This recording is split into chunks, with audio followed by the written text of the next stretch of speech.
Boa tarde, como é que você está? Vamos dar continuidade no nosso trabalho da disciplina de Genética e Evolução com a segunda aula falando da segunda lei de Mendel. Para isso, nós vamos continuar utilizando a aula do professor Saulo Pires, que está disponível na internet. Se você precisar baixar, pode baixar procurando pelo nome do professor Saulo, Genética Primeira e Segunda Leis de Mendel. Mas, novamente, lembrando que esse é um roteiro de estudos, ele não deve ser o nosso material de estudos principal. Ele vai servir para nos orientar a ler os livros, os capítulos dos artigos, as coisas que estão relacionadas com primeira e segunda lei de Mendel. Tudo bem? Então, vamos iniciar falando sobre o que Mendel observou a partir da continuação dos seus estudos. A gente viu na primeira lei de Mendel, a lei da segregação, a explicação que Mendel deu sobre como um par de características, um par de alelos que codificam uma característica, era disseminado entre os descendentes a partir da geração parental.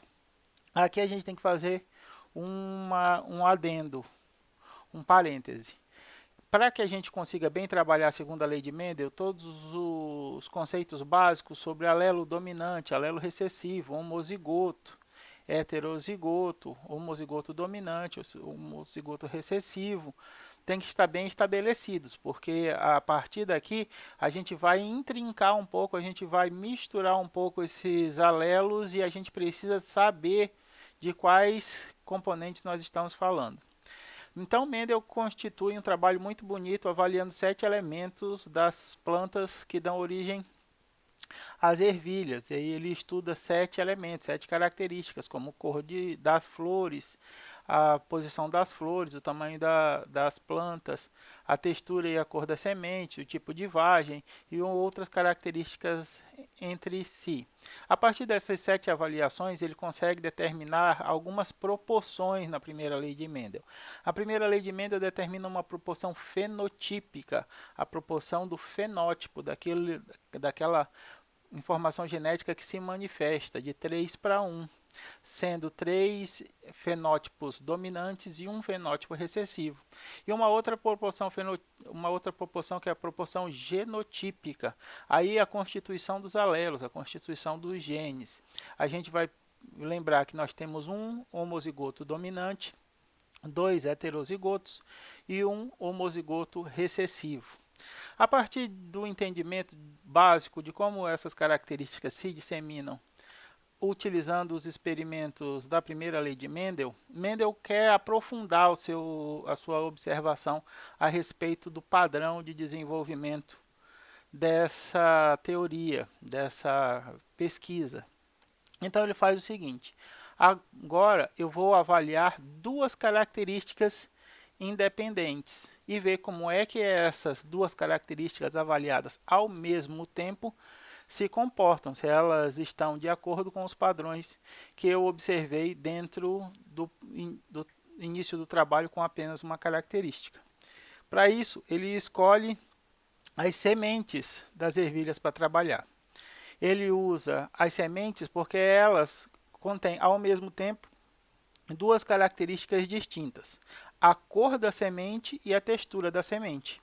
As sementes podem ser verdes ou amarelas, sendo a característica amarela a característica dominante e a característica verde a característica recessiva. Além disso, ele usa outro padrão encontrado nas sementes, que é a textura dessas sementes. Ela pode ser lisa ou ela pode ser rugosa. A característica lisa é a característica dominante e a característica rugosa é a característica recessiva. Então ele começa a trabalhar para isolar indivíduos duplo homozigotos. Hudson, homozigoto eu sei o que é. Homozigotos são indivíduos que têm alelos iguais, podendo ser eles dominantes ou recessivos. Mas o que é duplo homozigoto? Duplo homozigoto, meu querido, minha querida, é aquele indivíduo que tem duas características sendo coordenadas por dois alelos iguais. Não entendi, Hudson. Vamos ver aqui, ó. as ervilhas amarelas são duplo homozigotos. Por quê? Porque para a característica amarela, ela é homozigota, tudo bem? E para a característica lisa, ela também é homozigota. Neste caso, ambas as características, tanto ela ser amarela quanto ela ser lisa, são características dominantes. Esse é o padrão que Mendel estabeleceu. Lembra que lá na primeira lei de Mendel, ele estabelece que toda vez que eu cruzar um homozigoto dominante com um homozigoto recessivo, eu tenho 100% de F1 de heterozigotos. A partir dessa observação, ele usa esse experimento como um experimento inicial de observação. Ele codifica, ele produz indivíduos puros ou duplo homozigotos, fazendo a autofecundação desses indivíduos e garantindo que todas as suas proles, os descendentes, mantenham as mesmas características dominantes. Por exemplo, ele pega a planta que produz semente amarela lisa, cruza entre elas várias gerações, confirmando que todos os descendentes, todas as plantas filhas de F1, F2, F3 e assim sucessivamente, produziriam apenas sementes lisas e amarelas. Ele faz a mesma coisa para as plantas produzirem sementes verdes e rugosas. A planta com a característica de semente verde e rugosa também é dupla homozigota, mas nesse caso ela é uma dupla homozigota recessiva, uma vez que a característica verde e a característica rugosa também são observadas apenas em indivíduos recessivos. Então aqui a gente tem dois grupos de indivíduos: os indivíduos duplo homozigotos dominantes e os indivíduos duplo homozigotos recessivos. A partir daí, ele percebe que cada um desses indivíduos pode gerar apenas um tipo de gameta. Quando a gente viu isso na primeira lei de Mendel, eu falei para vocês, se eu tenho duas notas de 50, quanto é que você vai receber? Uma nota de 50, porque eu só tenho duas delas. Não é isso? Agora, a gente está trabalhando com dois elementos. A gente está trabalhando com dois genes distintos. Então, a gente tem pelo menos duas dessas ferramentas. Como assim, Hudson? Eu não entendi. Por exemplo, a característica da cor do olho é um conjunto de genes. A característica do tamanho do nariz é outro conjunto de genes.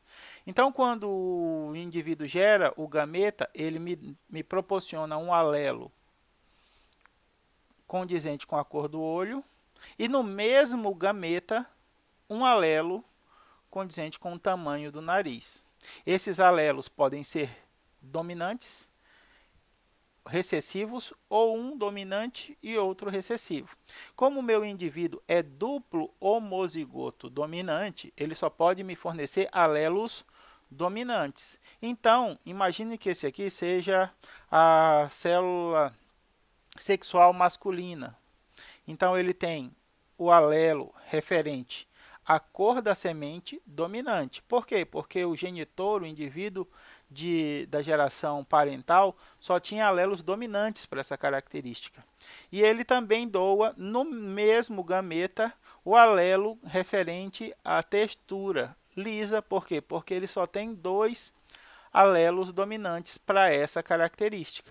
Então, apesar de esses indivíduos terem duas características independentes, a cor da semente e sua textura, eles são capazes de gerar apenas um gameta.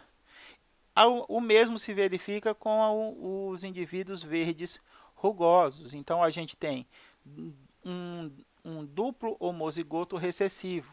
Nesse caso, o alelo referente à cor é recessivo e o alelo referente à textura também necessariamente é recessivo.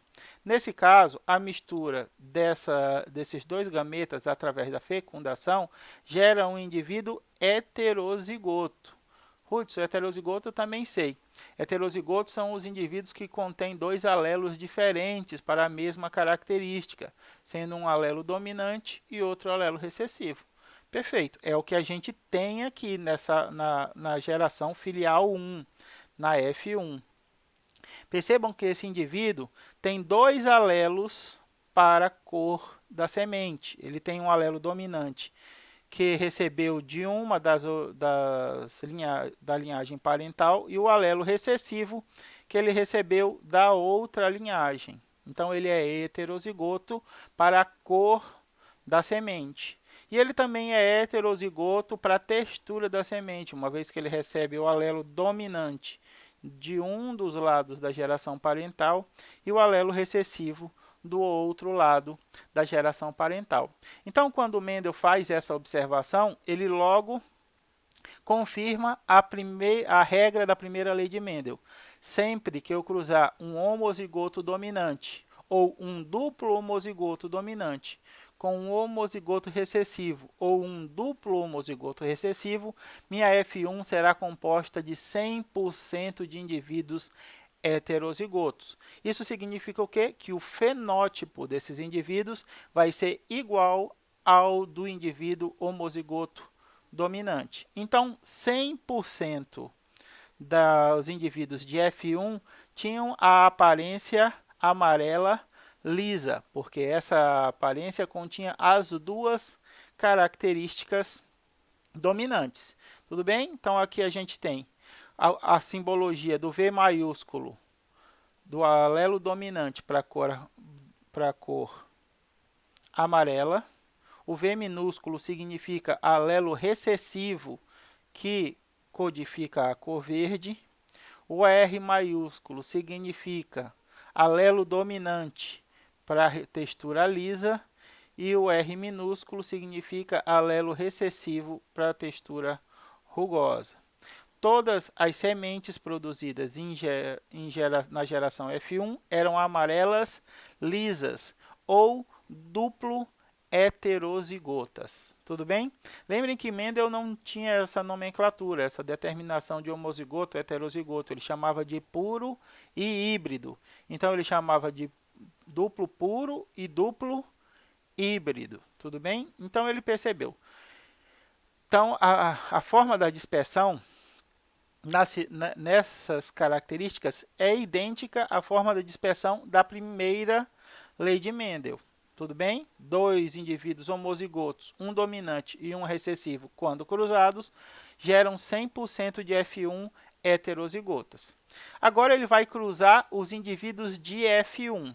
Quando ele fez isso na primeira lei de Mendel, ele viu que as flores púrpuras cruzadas com as flores brancas geravam 100% de flor púrpura. Aqui ele verifica a mesma coisa. O indivíduo amarelo liso cruzado com o indivíduo verde rugoso gera 100% dos indivíduos amarelos lisos. Essas características que desaparecem em F1, ele chamou de características recessivas, porque elas entram em recesso. Mas ela torna a aparecer em F2, quando a gente tem o cruzamento entre indivíduos de F1. Isso ele já tinha verificado nos estudos iniciais que geraram a primeira lei de Mendel. Ele quer ver se isso se repete na segunda lei de Mendel. Então, ele faz o cruzamento desses indivíduos de F1 que são duplo heterozigotos, contendo alelos diferentes, tanto para a cor da semente quanto para a sua textura. E aí, ele verifica uma nova observação. O que ele observou? Ele observou em F2, na primeira lei de Mendel, que 3 indivíduos continham a característica do fenótipo dominante e um indivíduo tinha a característica do fenótipo recessivo. Então, ele fez a proporção fenotípica de 3:1. Quando ele foi observar, ele percebeu algumas coisas que ele não esperava. E que coisas são essas? Bem, todas as nossas ervilhas da geração parental e da geração F1 são amarelas lisas, tudo bem? E todas as nossas ervilhas da geração parental IF1 são verdes rugosas. Tudo bem? Mendel esperava o aparecimento da mesma proporção, de 3 amarelas lisas para uma verde rugosa. Só que o que ele percebeu? Ele percebeu o surgimento de indivíduos amarelos rugosos e indivíduos verdes lisos. Daí ele fala, meu Deus, houve uma mistura das características em F2. Será que essa mistura de características em F2 obedece a alguma proporção? E ele começa a contar o seu experimento. Os resultados iniciais de Mendel, deixa eu só dar uma coladinha aqui, geraram 526 sementes. 526 sementes, das quais ele foi contar, separar quais delas eram amarelas lisas, quais delas eram amarelas rugosas, quais delas eram verdes lisas e quais delas eram verdes rugosas. E ele percebeu novamente uma proporção. Mas será que essa proporção é ao acaso? Vou fazer também com as outras 6 características que eu selecionei para as plantas. Então, vou fazer para a cor da flor, vou fazer para o tamanho da planta, vou fazer para o posicionamento da flor e todas as demais. E em todas ele verificou o mesmo resultado, a proporção igual de uma mistura dessas características. E ele determinou essa proporção de 9 para 3, para 3, para 1. Hudson, 9 para 3, para 3, para 1. Quando a gente trabalhava na primeira lei de Mendel, por a gente trabalhar só com uma característica, a gente determinava se ela era dominante ou recessiva. Então, eu tinha aspectos fenotípicos dominantes e aspectos fenotípicos recessivos, numa proporção de 3 para 1. Agora, com a mistura dos elementos, eu tenho 4 indivíduos possíveis. Eu tenho um indivíduo duplo homozigoto, que é amarelo liso. Tenho um indivíduo que é amarelo rugoso. Tenho um indivíduo que é verde liso e tenho um indivíduo que é verde e rugoso. Então, eu tenho 4 fenótipos agora, em vez de 2. E esses fenótipos estão numa mesma proporção. 9 para 3, para 3, para 1. Ruth, ouvindo falar assim, é difícil de entender. Então, vou tentar demonstrar aqui para vocês como é que isso acontece. Na primeira lei de Mendel, nós temos lá o quadro de Punnett. O quadro de Punnett, contendo apenas 9 parcelas. Por quê? Porque nesse quadro nós vamos fazer a distribuição dos alelos do macho e da fêmea e determinar a probabilidade de um determinado descendente ter uma característica fenotípica. Então, vamos imaginar uma fêmea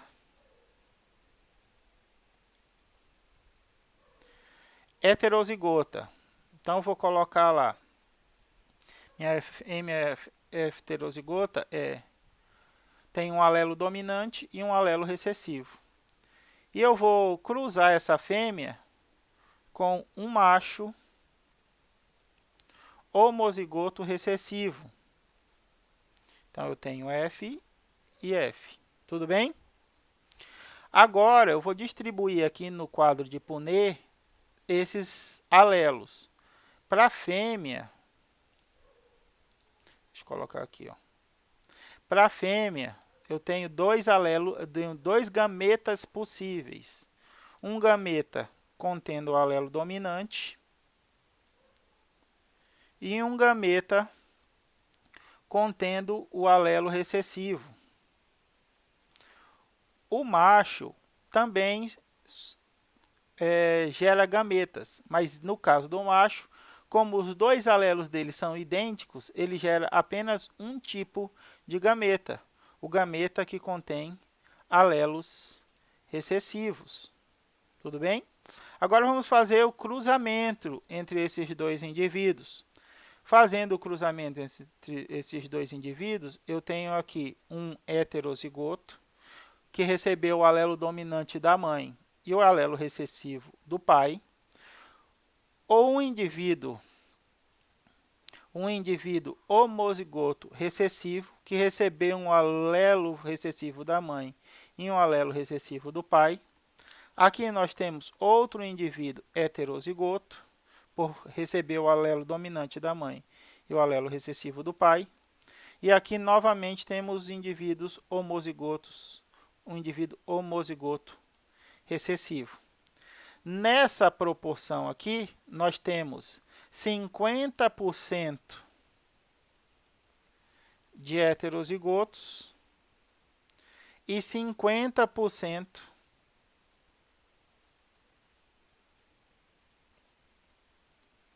de homozigotos recessivos. Tudo bem? E sim, Ruth, onde é que está a proporção 3:1 aí? Essa proporção aqui do 3:1 só acontece quando a gente tem o cruzamento de dois indivíduos heterozigotos. Lembra lá na primeira lei de Mendel?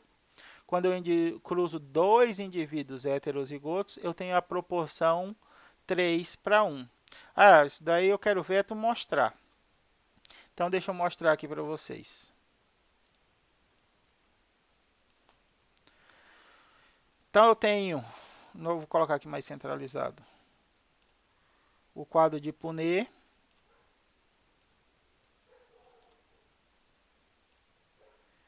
de dois indivíduos heterozigotos. Tá? Vou usar o mesmo exemplo, a fêmea com a característica com alelo dominante e um alelo recessivo, só que agora o macho tem o mesmo genótipo, um alelo dominante e um alelo recessivo.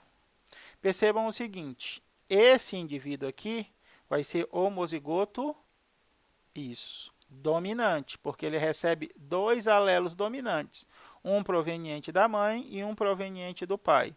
Esse indivíduo aqui vai ser heterozigoto.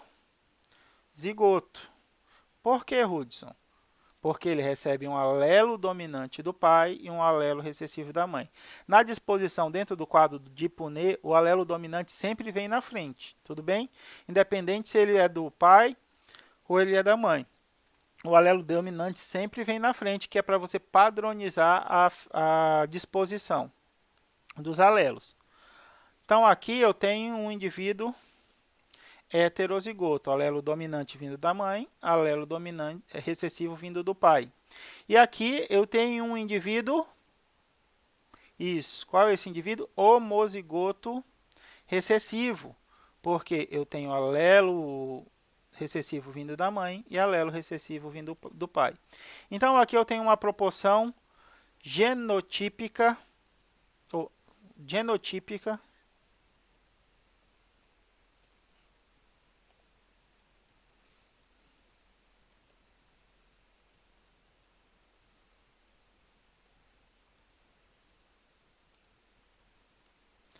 de 2, de 1, perdão, para 2 para 1.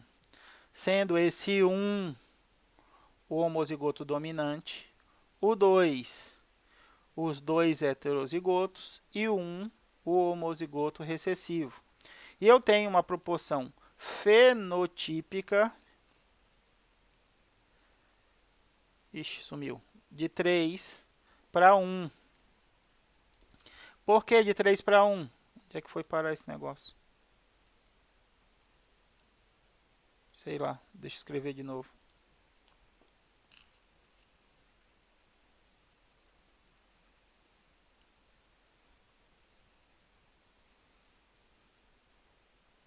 não quer aparecer de jeito nenhum.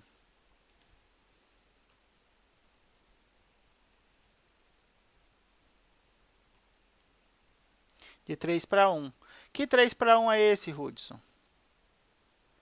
É 3 indivíduos com característica dominante para um indivíduo com característica recessiva. Vejam, eu só tenho 2 fenótipos possíveis aqui. Um contendo a característica dominante e um contendo a característica, quer dizer, 3 contendo a característica dominante e 3 contendo a característica recessiva. Na distribuição da segunda lei de Mendel, nós temos 4 fenótipos possíveis. Tudo bem?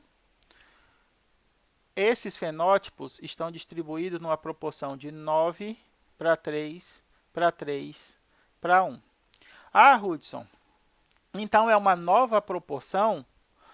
Mendel começou a estudar essa nova proporção e percebeu que essa proporção de 9 para 3 para 3 para 1 nada mais é do que uma derivação da velha proporção 3 para 1. Não estou entendendo, Hudson. Imaginem só, qual era a proporção quando a gente tinha os elementos separados, as características separadas. Quando eu analisava só a cor, eu teria uma proporção de 3 para 1, concorda? Qual é a cor dominante? A amarela. E qual é a cor recessiva? A verde. Então, vamos ver se a proporção das cores permanece 3 para 1. Vamos contar, vamos ignorar a textura das sementes e vamos contar apenas a quantidade de cores, tudo bem? Então, a gente tem aqui 1, 2, 3, 4, 5, 6, 7, 8, 9, 10, 11, 12 ervilhas amarelas, característica dominante. Para quantas verdes? 1, 2, 3, 4. 12 dividido por 4 é igual a 3 para 1. Tudo bem? Ah, mas será que para ervilhas a textura rugosa é a mesma coisa? Vamos testar. A gente tem a característica lisa como dominante e a característica rugosa como recessivo. Vamos esquecer a cor, tudo bem? Agora a gente está analisando só se é lisa ou se é rugosa. Vamos lá. 1, 2, 3, 4, 5, 6, 7 indivíduos, 8 indivíduos, 9, 10, 11, 12 indivíduos lisos. Para quantos rugosos? 1, 2, 3, 4. Tudo bem? 4 indivíduos rugosos. 12 dividido por 4 novamente é uma proporção de 3 para 1. Hudson, e por que essa proporção de 3 para 1 se desdobrou numa proporção de 9 para 3 para 3 para 1? Porque agora nos foi apresentado 2 novos fenótipos, tudo bem? Quais são os novos fenótipos? O indivíduo amarelo rugoso e o indivíduo verde liso. Lembrem que todos os amarelos eram lisos e todos os verdes eram rugosos. Na F2, eu tenho indivíduos amarelos rugosos e tenho indivíduos verdes lisos. Então, eu tenho 4 fenótipos possíveis agora. Ou o indivíduo é amarelo e liso, ou ele é amarelo e rugoso. Ou ele é verde e liso, ou ele é verde e rugoso. E qual é o mais comum dentre eles, Hudson? O mais comum dentre eles é o indivíduo amarelo liso, porque ele contém pelo menos um alelo dominante para cada característica. Hudson, o que é isso? V tracinho, R tracinho. Lembram que quando a gente tem o tracinho lá, a gente desconhece qual é o segundo alelo do par. Mas se a gente sabe que um alelo dominante está presente, qual é o fenótipo que se manifesta? Perfeitamente, o fenótipo dominante. Então, independe aqui, ó, se é outro alelo dominante ou se é outro alelo dominante. Ou se é um alelo recessivo ou o alelo recessivo. Se pelo menos dessas características, um desses alelos dominantes está presente, ele determina aquela característica. Deixa eu ver se está gravando. Acho que está dando, por enquanto está tudo certo. Ele determina aquela característica. Agora vejam aqui, 3 indivíduos com um alelo dominante para a cor e 2 alelos recessivos para texturas. Quem são esses indivíduos? Eles são os amarelos rugosos ou eles são os verdes lisos? Eles são os indivíduos amarelos rugosos. Por que, Ruth, eles são os amarelos rugosos? O alelo V não simboliza a cor, enquanto o alelo R não simboliza a textura. Se eu tenho um alelo dominante para a cor daquele indivíduo será amarela, independente de qual outro alelo do par. E se eu tenho um indivíduo com 2 alelos recessivos para a textura daquele indivíduo será rugosa. Por quê? Porque se ele tivesse um alelo dominante para essa característica, ele seria liso, que é a característica dominante. Tudo bem? Esses 3 indivíduos aqui de baixo, homozigoto recessivo para a cor e um alelo dominante para textura. Quem são esses indivíduos? Os indivíduos verdes lisos. Por que verde liso, Hudson? Ele não contém alelo dominante para a cor, logo ele é verde. E ele contém um alelo dominante para textura, logo ele é liso. E esse último aqui, Hudson, quem é? É o indivíduo verde rugoso. Ele é um duplo homozigoto recessivo. Tudo bem? Então, a nossa proporção 9 para 3 para 3 para 1 da segunda lei de Mendel é uma derivação da proporção 3 para 1. 3 para 1 quando nós tínhamos 2 fenótipos possíveis. Como na segunda lei de Mendel nós temos 4 fenótipos possíveis, nós temos uma distribuição de 9 com as 2 características dominantes, 3 com a primeira característica dominante e a segunda recessiva, 3 a primeira recessiva e a segunda dominante, e 1 ambas as características recessivas. Eu sugiro que vocês anotem isso para que a gente possa estabelecer uma forma de resolução de alguns exercícios de formas mais fáceis.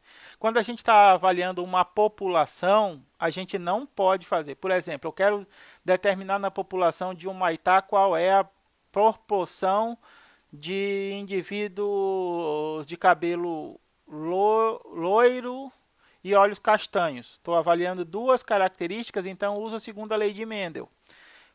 Professor, o Maitá tem 50 mil pessoas, como é que eu vou fazer isso? Vou ter que fazer 50 mil quadros de Punnett? Não, eu gero uma análise e depois extrapolo isso de acordo com o padrão estabelecido por Mendel. Mendel já fez o trabalho mais pesado por nós. Ele catalogou cada um dos indivíduos lá, cada um das sementes, cada um das flores, e estabeleceu uma regra, uma proporção. A proporção da segunda lei de Mendel diz que toda vez que eu cruzar um duplo heterozigoto com outro... um duplo heterozigoto com outro duplo heterozigoto, eu terei em F2 uma proporção de 9 para 3 para 3 para 1. Beleza? Tranquilo. Então, aqui, ó, 9 sementes são amarelas lisas. 1, 2, 3, 4, 5, 6, 7, 8, 9. 3 sementes são amarelas rugosas. 1, 2, 3. 3 verdes lisas. 1, 2, 3 e uma verde rugosa. 9 para 3 para 3 para 1. Beleza, Ruth. Agora eu consegui entender, consegui visualizar que por existirem 4 fenótipos possíveis Na segunda lei de Mendel, nós temos uma nova proporção, onde 9, o indivíduo tem as duas características dominantes, 3 é a primeira dominante e a segunda recessiva, 3 é a primeira recessiva, a segunda dominante, e 1, ambas as características recessivas. Beleza. E a proporção genotípica, Hudson, da segunda lei de Mendel? Como é? Porque na primeira lei de Mendel, eu lembro que é 1 para 2 para 1. Um indivíduo homozigoto, 2 indivíduos heterozigotos e um indivíduo homozigoto recessivo. Tudo bem? É isso mesmo. E a característica genotípica da segunda lei de Mendel? A gente não utiliza a característica genotípica da segunda lei de Mendel porque ela não gera uma proporção perceptível. Como assim não, Hudson?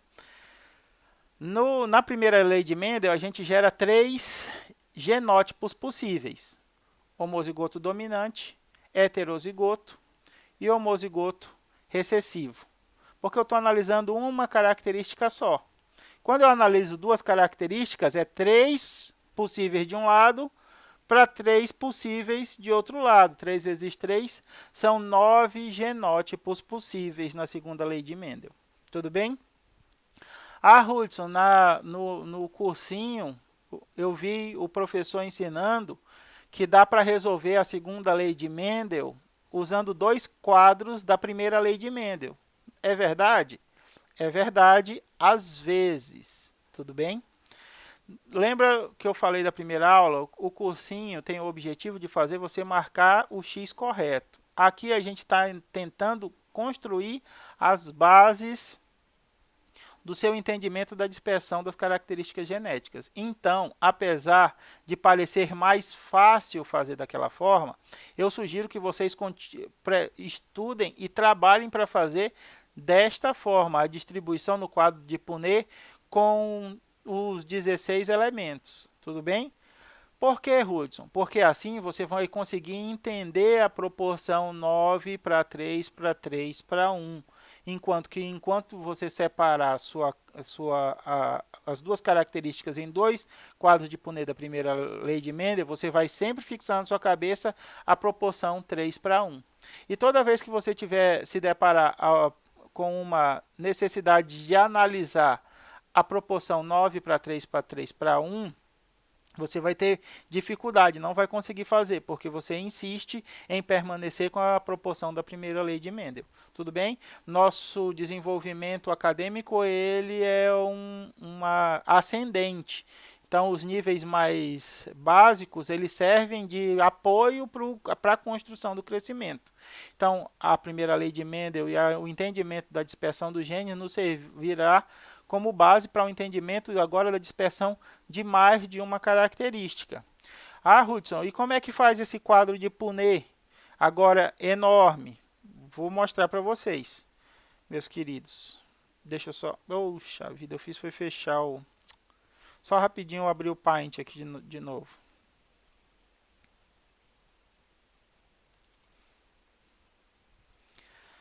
Pronto, então vamos lá. Vamos pegar aqui uma fêmea duplo heterozigoto. Então vamos colocar lá alelo dominante, alelo recessivo e alelo dominante, alelo recessivo. Para que características é essa, Ruth? Para qualquer característica, a simbologia vai ser sempre a mesma. O importante agora, nesse momento, é que ela seja dupla heterozigota, para a gente reproduzir o resultado observado por Mendel do 9 para 3 para 3 para 1. Tudo bem? Novamente, agora vamos fazer aqui com o macho. Também duplo heterozigotos para mesmas características. Ok? Agora, a gente vai fazer o novo quadro de Punnett. O novo quadro de Punnett tem 16 elementos em vez de 9. Tá? Então, vamos lá. Ele precisa ser um pouco maior, mas nada excepcional.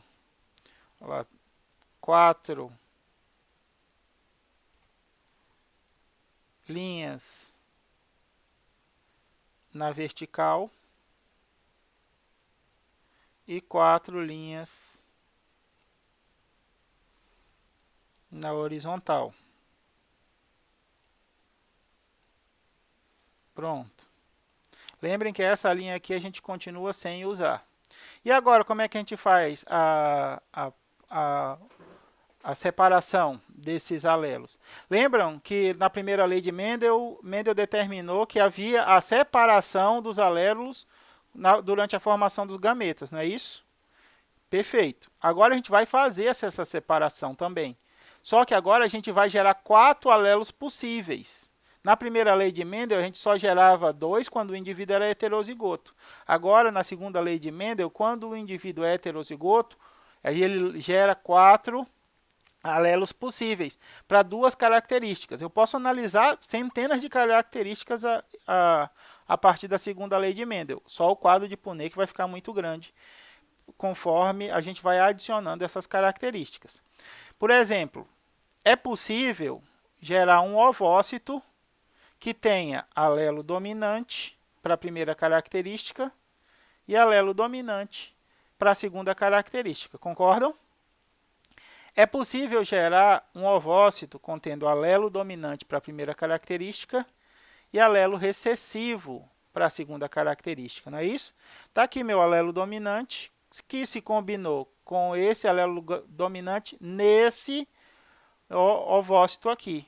Em outro ovócito, como a separação desses alelos é aleatória, em outro ovócito, o alelo dominante se conjugou com o alelo recessivo da outra característica.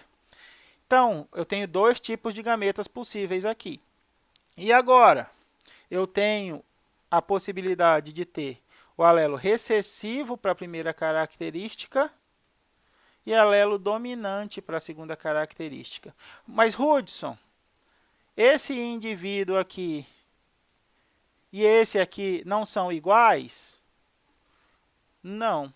Aqui você está falando de uma loira, de uma morena de olhos azuis. Tudo bem? E aqui você está falando de uma loira de olhos castanhos. Não é, o fenótipo é bastante diferente, apesar de ser a combinação dos mesmos alelos. Lembrem que o alelo dominante é quem vai se manifestar e o alelo recessivo é que vai permanecer inerte no indivíduo heterozigoto. E aqui a gente tem a combinação dos 2 alelos recessivos. Tudo bem? Para o pai ou para o macho, a mesma coisa. Tá? Alelo dominante, alelo dominante, alelo dominante,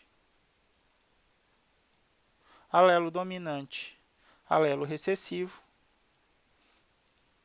alelo recessivo, alelo dominante, alelo recessivo, recessivo e recessivo. Hudson, eu sempre preciso fazer nessa ordem, eu não posso fazer em outra ordem. Você pode fazer na ordem que você quiser, desde que seja um padrão para você. Você sempre faça do mesmo jeito. Porque se você começar a fazer cada hora de uma forma diferente, você acaba perdendo o resultado intuitivo. Entende? Tem tanta coisa que a gente faz tantas vezes, que às vezes você já sabe o que vai acontecer. Não é verdade? Então, você fez lá o quadro de Punnett tantas vezes, do mesmo jeito, que você, antes de terminar, você já sabe a resposta, porque você já tinha feito daquela maneira anterior. Agora, se você muda toda hora a disposição desses alelos, você perde essa facilidade, tudo bem? Então, quando a gente vai fazer aqui, ó, a gente pode gerar o indivíduo diploide pela fecundação do espermatozoide com o ovócito. Então, eu vou ter um indivíduo duplo homozigoto. Por quê? Porque eu só recebo o alelo dominante de um lado e só recebo o alelo dominante de outro. Esse nosso indivíduo é um duplo homozigoto. E agora? Agora eu tenho um indivíduo homozigoto para a primeira característica, porque ele recebeu um alelo dominante de um dos parentes e o mesmo alelo dominante do outro. e um indivíduo heterozigoto para a segunda característica. Não é isso? É, porque ele recebe o alelo dominante paterno e o alelo recessivo materno. Fenotipicamente, a aparência desses indivíduos é igual ou é diferente? É igual. Lembra que se eu tiver pelo menos um alelo dominante, a característica que se manifesta é a dominante. Então, independe se eu tenho dois alelos dominantes ou eu tenho um alelo dominante e um alelo recessivo, quem vai se manifestar é a característica dominante. Mas, Hudson, então qual é a diferença? A prole, quando você for ter a descendência, você carregar um alelo recessivo vai lhe dar chances de ter um fenótipo diferente desse indivíduo aqui. Tudo bem? Esse indivíduo aqui sempre vai gerar indivíduos com características dominantes. Esse indivíduo aqui nem sempre gerará essas características. Então, imaginemos a seguinte situação. Você foi contratado por um pet shopping ou por um criador de labradores para fazer a avaliação genética da criação deles. Ele fala lá, ó, eu tenho dois reprodutores, um macho e uma fêmea. Os dois têm pelagens marrons e olhos escuros. Mas eu percebi que alguns indivíduos da ninhada são amarelos de olhos claros. Eu quero saber qual é a proporção de indivíduos amarelos de olhos claros, filhos desses indivíduos marrons de olhos escuros, porque o amarelo de olho claro é a forma mais rara, então ele é mais caro. Para isso, para eu conseguir precificar, eu quero saber qual é a proporção. Se nascer 6 filhotes, quantos filhotes vão ser amarelo, do pelo amarelo do olho claro? Aí você vai fazer o quadro de Punnett da segunda lei de Mendel. A característica dominante é a pelagem marrom e a característica dominante é o olho escuro. Então, esse indivíduo aqui, ó, sempre vai gerar indivíduos marrons de olhos escuros. Mas esse indivíduo aqui, ó, vai gerar indivíduos sempre marrons, mas ele pode gerar tanto de olhos escuros quanto de olhos claros, dependendo do outro parceiro, tudo bem? Da prole. Então, apesar do fenótipo ser igual, o genótipo é diferente. Lembra que eu falei para vocês, na segunda lei de Mendel nós temos 9 genótipos diferentes, por isso que a gente não usa a proporção genotípica, porque a proporção genotípica não se estabelece claramente, tudo bem? Esse indivíduo aqui recebe um alelo dominante paterno, um alelo recessivo materno. 2 alelos dominantes para a segunda característica. Então, esse indivíduo aqui também é marrom de olhos escuros. Por que, Hudson? Ele não era para ser de pelo amarelo? Não, ele tem um alelo dominante. Então, quem vai se manifestar é a característica dominante. E ele é homozigoto para a segunda característica. Então, esse indivíduo aqui vai ter olhos escuros. Só que os descendentes dele sempre terão olhos escuros, mas esse indivíduo aqui, ó, pode gerar descendentes com a pelagem amarela.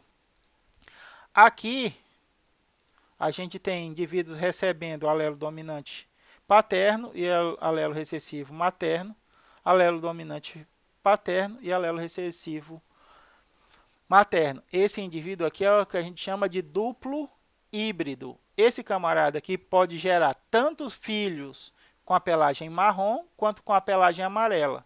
E filhos com olhos escuros e filhos de olhos claros. Tudo bem?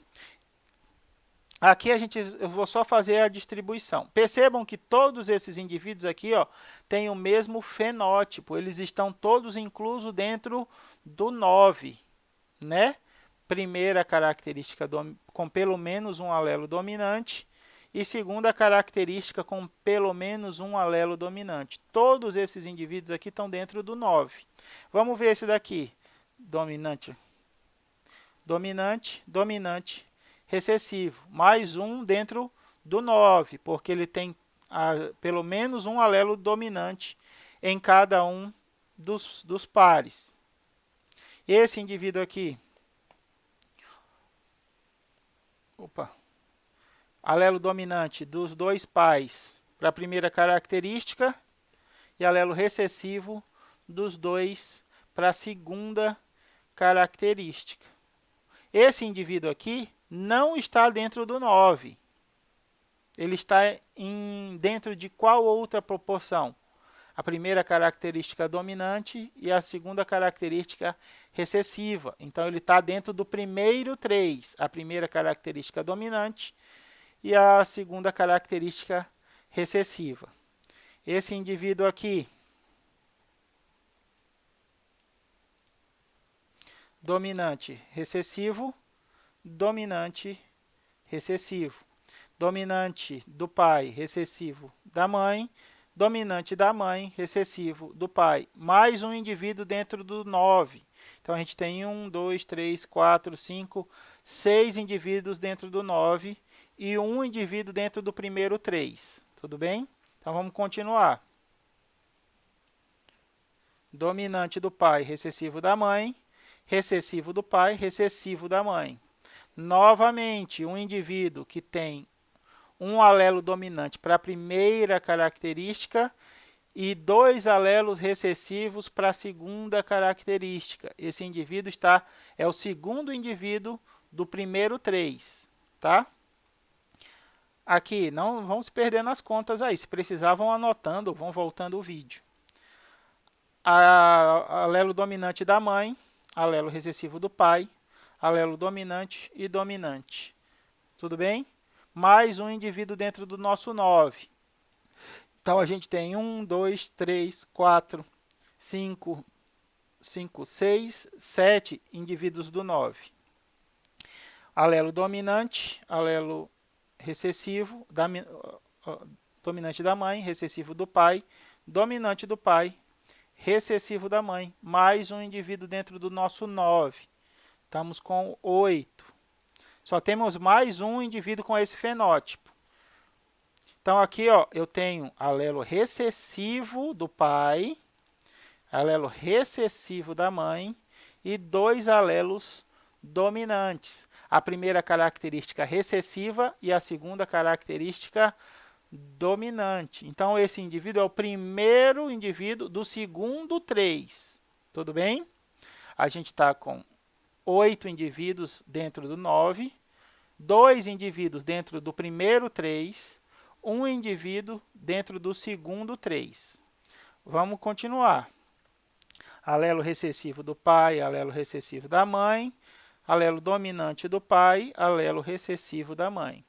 Característica dominante para o segundo par de alelos. Por quê? Porque ele tem pelo menos um alelo dominante. Então, ele é o segundo elemento do nosso segundo 3. Então, a nossa contagem está 8, 2, 2. Tudo bem? Aqui, alelo dominante da mãe, alelo recessivo do pai, alelo dominante da mãe, recessivo do pai. 2 características dominantes. Fechamos o 9. Esse era o nosso último 9. Agora eu tenho um indivíduo com a primeira característica recessiva, a primeira característica dominante e a segunda recessiva. Eu tenho um indivíduo com a primeira característica recessiva e a segunda dominante. E eu tenho um indivíduo com as 2 características recessivas. Tudo bem? Então, vamos lá. Indivíduo com a característica alelo dominante da mãe e alelo recessivo do pai, e 2 alelos recessivos. Primeira característica dominante, segunda característica recessiva. Tudo bem? Então, a gente já fechou o 9, acabou de fechar o primeiro 3. Agora, a gente tem que ter um indivíduo com a característica recessiva e a segunda dominante. Vamos ver se é isso. Alelo recessivo do pai, alelo recessivo da mãe, alelo dominante da mãe, alelo recessivo do pai. indivíduo com a primeira característica recessiva e a segunda característica dominante. Então, nós fechamos o segundo 3. Agora, a gente só falta o último indivíduo, que é as duas características recessivas. Para ele ter as duas características recessivas, ele tem que ser duplo homozigoto recessivo, porque se ele tiver pelo menos um alelo dominante de qualquer característica, ele vai manifestar a característica dominante. Então, vamos lá. Alelo recessivo da mãe, alelo recessivo do pai, alelo recessivo da mãe, alelo recessivo do pai. Temos aqui o nosso último indivíduo, um duplo homozigoto recessivo. Aqui a gente tem um duplo homozigoto.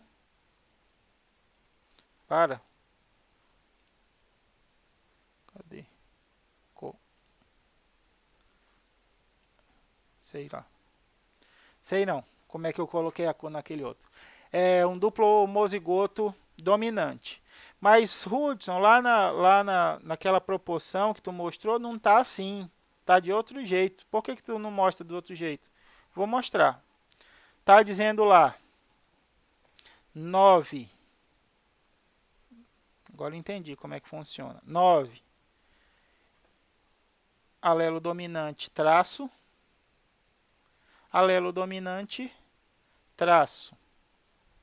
Mudar de cor, que agora que eu aprendi, quero usar.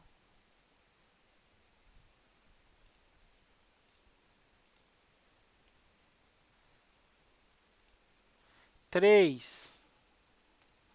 Alelo dominante. Alelo dominante, traço. Alelo recessivo. Recessivo. 3. Deixa eu mudar de cor agora. Preto. 3.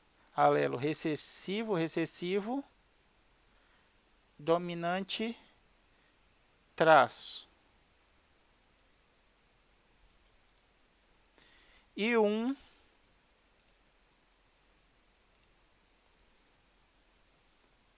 Alelo recessivo, recessivo, recessivo, recessivo. Beleza? Vamos tentar achar todo mundo desse 9 aqui, pelo menos um alelo dominante nas duas características. 1, 2, aqui eu tenho alelo dominante e 2, aqui ó, 3, alelo dominante e alelo dominante 4, 5, esse não, porque aqui os dois são recessivos, 6, 7, 8, 9. Tudo bem? Pelo menos um alelo dominante em cada par. Agora vamos procurar esse aqui, ó, com 2 alelos recessivos e um alelo dominante. Então eu tenho aqui, ó, 1, 2, porque eu tenho um alelo dominante, traço 2 alelos recessivos. 1, 2, 3. 3 indivíduos com a primeira característica dominante e a segunda recessiva. Agora eu vou procurar o contrário. Vou procurar o indivíduo com característica recessiva na primeira e dominante na segunda. Então, vamos lá. 1, 2, 3. E só sobrou um, que é o duplo homozigoto recessivo, que é esse aqui, ó. Com 2 conjuntos de alelos recessivos. Beleza. A partir daqui, a gente consegue fazer várias extrapolações. Deixa eu voltar lá na aula. Tá? Não é isso aqui. Ok. O que é que Mendel fez? A partir dessas observações, ele postulou algumas hipóteses para a segunda lei de Mendel. Na formação dos gametas, os alelos para a cor da semente segregam-se independentemente dos alelos que codificam a forma da semente. Tudo bem? Então, ela pode ser tanto verde e amarela, ou verde e amarela ela não pode ser, burro. Ele pode ser liso e amarela, liso e verde. Tudo bem? Porque essa segregação é independente.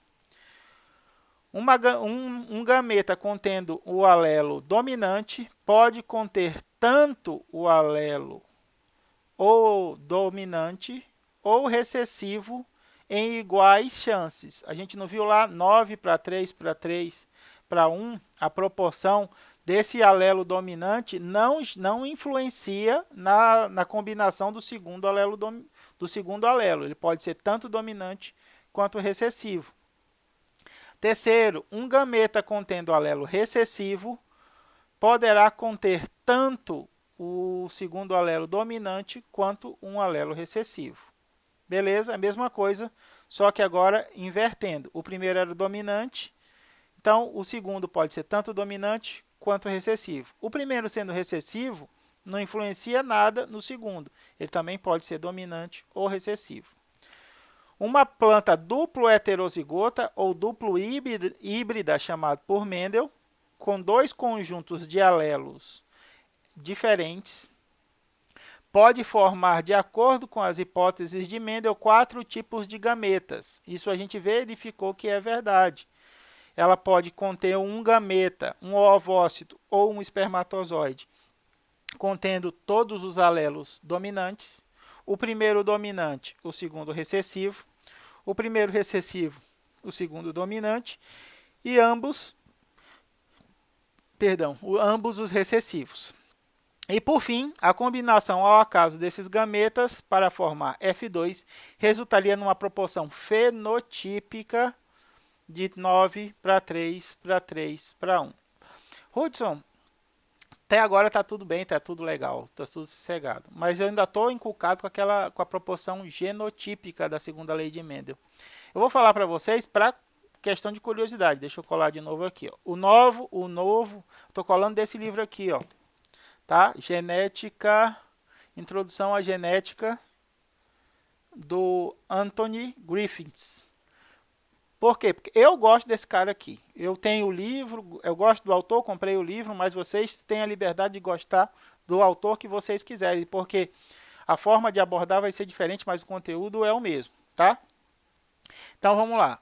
São 9 alelos, 9 genótipos possíveis para a segunda lei de Mendel. Então aqui a gente vai ter o seguinte: 1 para 2, para 4, para 2, para 1, para 2, para 1, para 2, para 1. Beleza? Ah, Hudson, como é que é isso? Eu nem vou entrar nesse assunto para a gente não se confundir. A proporção... Eita, olha as pizzonas aqui. E eu estou no ar-condicionado, hein? Gordo é complicado. Deixa eu ficar assim, ó. Assim é melhor. Aí, ó... nem vou falar isso para a gente não se confundir. Não esquentem a cabeça com proporção genotípica da segunda lei de Mendel. A proporção que vocês têm que estudar da segunda lei de Mendel é a proporção genotípica, de 3 para 1 para 1. Beleza? Aí aqui a gente tem a formação dos gametas. E aqui a gente tem uma regra bastante interessante. Ó. O indivíduo pode ter o primeiro par de alelos heterozigoto e o segundo homozigoto. Quantos gametas diferentes ele é capaz de gerar? Nesse caso, ele é capaz de gerar 2 gametas. E aqui, Hudson, quantos ele é capaz de gerar? Também 2. O indivíduo contendo o primeiro heterozigoto e o segundo homozigoto recessivo. Esse indivíduo aqui, duplo heterozigoto, Hudson, quantos gametas ele pode gerar? Ele vai gerar 4 gametas, como a gente gerou lá. E esse aqui, Hudson, contendo 3 características. É possível isso, Hudson? É possível quantas características você quiser analisar, meu querido, minha querida. Nessa circunstância, Mendel trabalhava com 2, mas depois que ele explicou 2, a mesma coisa se aplica para 3, para 4, para 5, para 6, para 7, para 8, para 9, para 10 características. A proporção é que vai mudar. Com 3 características, não vai ser mais 9 para 3 para 1. Vai ser uma nova derivação da 3 para 1, tudo bem? Agora, como é que a gente descobre, Hudson, quantos gametas um indivíduo pode gerar? Por exemplo, esse indivíduo aqui, ó, ele tem 1, 2, 3, 4, 5, 6, 7, 8, 9 pares de alelos, tudo bem? Quantos gametas diferentes esse indivíduo pode gerar? Aqui a gente tem uma regra. Ó. O número do tipo de gametas é igual a 2 elevado a n, onde n é o número de pares heterozigotos. Entendeu? Só vamos contar os heterozigotos. Eu tenho lá 10 pares de alelos. Quantos eu vou levar em consideração para saber quantos gametas o indivíduo gera? Vou levar em consideração só os heterozigotos. Por que não os homozigotos, Hudson? Porque o homozigoto tem 2 alelos iguais, então ele não tem como te dar outro alelo. Eu tenho 2 notas de 50, só vou te dar uma nota de 50, então ele só conta como 1. Agora, se eu tenho uma nota de 100 e uma nota de 50, eu posso te dar tanto a de 100 quanto a de 50. Claro que eu sempre vou te dar a de 50, mas na genética isso é aleatório, tudo bem? Então, vamos lá fazer esse exercício aqui. Ó. Temos 1, 2, 3, 4, 5, 6, 7, 8, 9 alelos. Façam aí para mim, dêem uma pausa no vídeo e façam aí para mim quantos gametas esse indivíduo é capaz de gerar, sabendo que é 2 elevado a n, n é igual ao número de alelos heterozigotos. Dá uma pausa aí. Oi, a nós aqui de novo. Então, vamos lá. Ó. Quantos alelos diferentes nós temos? A gente tem 9. Quantos pares deles são heterozigotos? Vamos contar? Vamos contar aqui. Ó. O primeiro alelo é heterozigoto, aparece negócio. O segundo é homozigoto, eu não conto. O terceiro é homozigoto, eu não conto. O quarto também é homozigoto, só que recessivo, eu não conto. O quinto é heterozigoto, então eu conto 2. Não conto o homozigoto. Heterozigoto conto 3. Homozigoto não conto. E por último, heterozigoto 4. Então, 8, 2 elevado a 4 não é 8, tá? 2 elevado a 4 é 16. É 2 vezes 2 vezes 2 vezes 2, tá? Não é 8, não, que nem o burro do professor está falando aqui. É 16. 2 vezes 2 vezes 2 vezes 2. Então, esse indivíduo aqui é capaz de gerar 16 gametas diferentes. O quadro de Punnett dele vai ter 32 não, é 64 parcelas. 16 assim, 16 assim. E aí você vai fazer a distribuição de todos os gametas, cada um para saber as possibilidades. Professor, você vai cobrar isso? Não, é questão de saber fazer, tudo bem? Se algum dia no futuro vocês precisarem saber isso para uma avaliação, para um concurso, para uma aula, para uma defesa de trabalho, defesa de banca, vocês sabem, tá? Não é que precisa saber. Novamente, o estudo de proporção. Aqui, meus amores, a regra do e do ou é importante. Porque na segunda lei de Mendel, eu estou determinando 2 características. Já passei quase 10 minutos da nossa hora, já vou terminar. 2 características diferentes. E nesse caso, eu posso determinar se eu quero saber se e ou se ou. Por exemplo, Hudson, eu quero saber, dentro da ninhada, qual é a probabilidade de ter os labradores de pelo amarelo e olhos azuis. Essa é uma probabilidade. Se eu falar para você, eu quero que você conte dentro do seu jardim quais plantas têm a flor vermelha ou amarela. Aí são 2 outras proporções. São proporções diferentes, tá? Quando é e, é mais difícil de acontecer, porque você está juntando 2 características que têm de ser obedecidas. Quando é ou, é mais fácil a ocorrência, porque você cumpre os pré-requisitos tanto uma quanto com a outra, tudo bem? Então, vamos lá. A E é o seguinte, a probabilidade de 2 ou mais eventos independentes ocorrerem simultaneamente. é igual ao produto das probabilidades de ocorrerem separadamente. Não entendi nada, Hudson. Lembra lá a probabilidade? Probabilidade é igual a eventos esperados sobre eventos possíveis.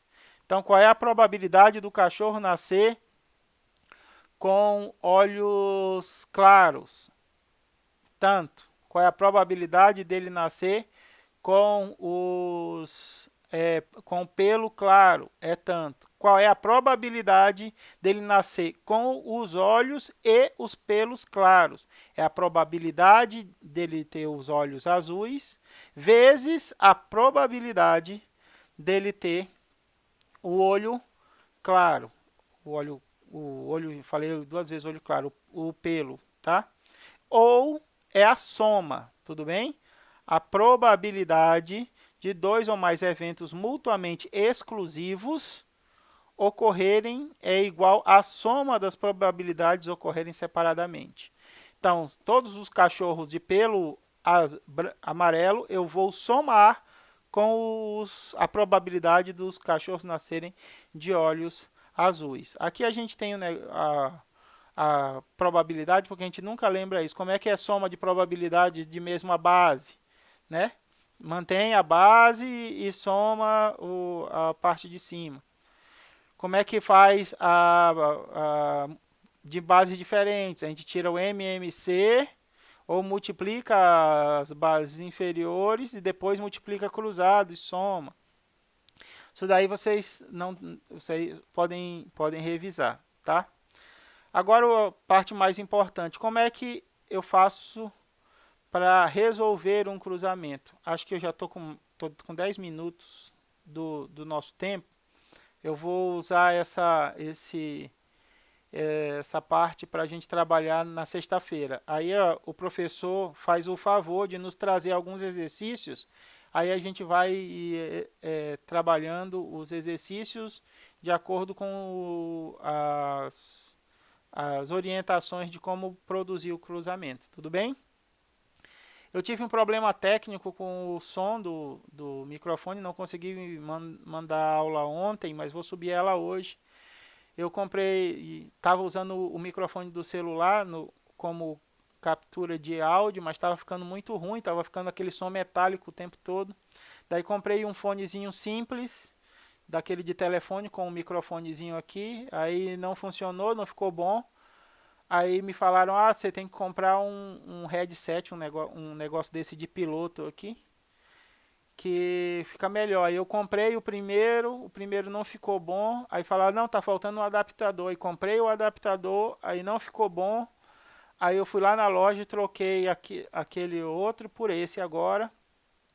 E agora parece que a qualidade ficou um pouco melhor. E aí o nosso trabalho fica mais interessante. Então, nessas idas e vindas aí, acabei perdendo o dia todo de ontem, a parte da manhã, levando o computador para configurar áudio, configurar não sei o que, trocar placa de não sei do que. Perdi vários din-dins, mas faz parte. É um investimento na nossa profissão, não é um gasto, né? Faz parte do nosso ofício. Então, eu trouxe essa aula com um pouco mais de atraso. Espero que todos vocês fiquem bem. Sexta-feira tem a continuação com a resolução, com essa parte de como fazer o cruzamento e a resolução de alguns exercícios para a gente botar em prática a nossa mente para ver se tudo que eu falei funcionou, tudo que vocês estão lendo tá se encaixando. E aí, segunda-feira, a gente se encontra para discussão dos temas. Obrigado, fiquem bem, cuidem-se, cuidem dos seus familiares. Todo mundo está cansado, mas ainda não passou. A gente tem que se cuidar bastante. Ainda está morrendo muita gente. A quantidade de infectados ainda está crescendo. Tem semana que cresce, tem semana que diminui, mas ela não estabilizou numa decrescente. E então fiquemos com muito cuidado. Temos que desenvolver nossas atividades com o máximo de cuidado possível. Se cuidem, qualquer coisa estou à disposição. Abraço.